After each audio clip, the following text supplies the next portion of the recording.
Gordon Hill, 90, had become a resident at Oakwood House Care Home in Bradninch, near Exeter, Devon, due to worsening dementia the day before his fall. He was in a distressed state when he fell and died hours later in hospital. Mr. Hill was a top-flight referee, officiating the League Cup final in 195 among other high-profile games across the globe, but he was diagnosed with dementia in his late 80s and, though partner of 10 years Veronica Gosling tried to look after him at home, Mr. Hill eventually moved to the care home, reports.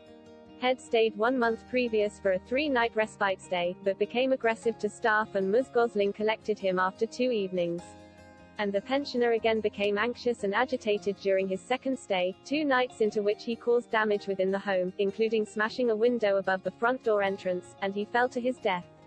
The home has since been rated inadequate by the Care Quality Commission, CQC, and is now under special measures. The inquest heard how father of 2 Mr. Hill was put to bed in his room at around 11:30 p.m. on March 20, 2019, and was regularly monitored. Staff claimed they had tried calling Mr. Hill's partner but had been unable to get hold of her. Mrs. Gosling, who has an answerphone machine, said she was home all evening and did not hear from the phone until 1:15 a.m. on March 21, when the care home owner informed her of the fall. Details of the unwitnessed fall were provided by staff. During a check at gone midnight, it was discovered Mr. Hill was missing from his room, and following a search of the corridor he was found to have fallen around 13 feet from a flat roof outside the window of a vacant room. Mr. Hill had fallen onto concrete below but was conscious. Dianne Smyth, registered manager and care home owner, told the inquest that prior to Mr. Hill becoming a resident, an extensive pre-admission assessment and preparations had been conducted.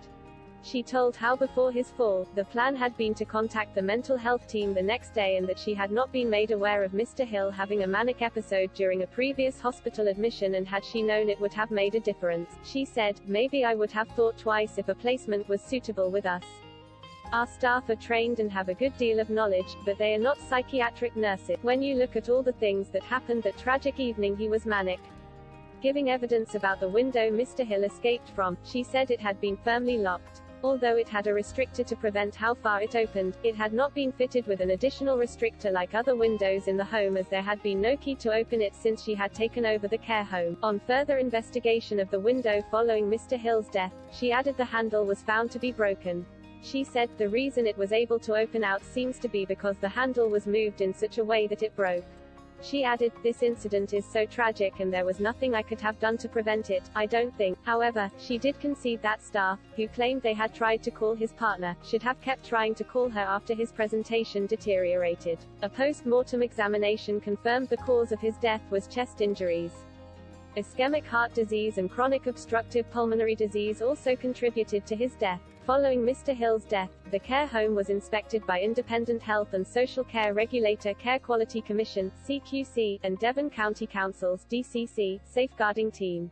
Mrs. Smyth told the inquest the CQC confirmed there was not sufficient evidence for prosecution, and DCC were satisfied the service was safe. Police confirmed that following an investigation, no criminal neglect proceedings had been launched. Oakwood House was last inspected by the CQC in October 2021 and was rated inadequate in all areas. It means that the home has been placed in special measures, and will be kept under review and will be re-inspected within 6 months to check for significant improvements.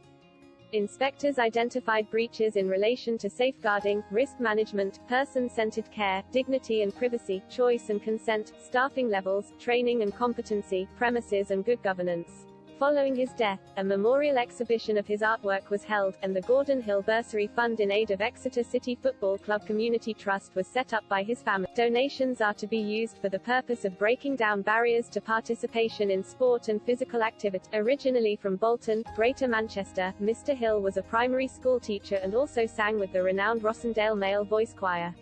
He went on to became a professional football referee in both the English Football Association and North American Soccer League. The grandfather also had a lifelong interest in art.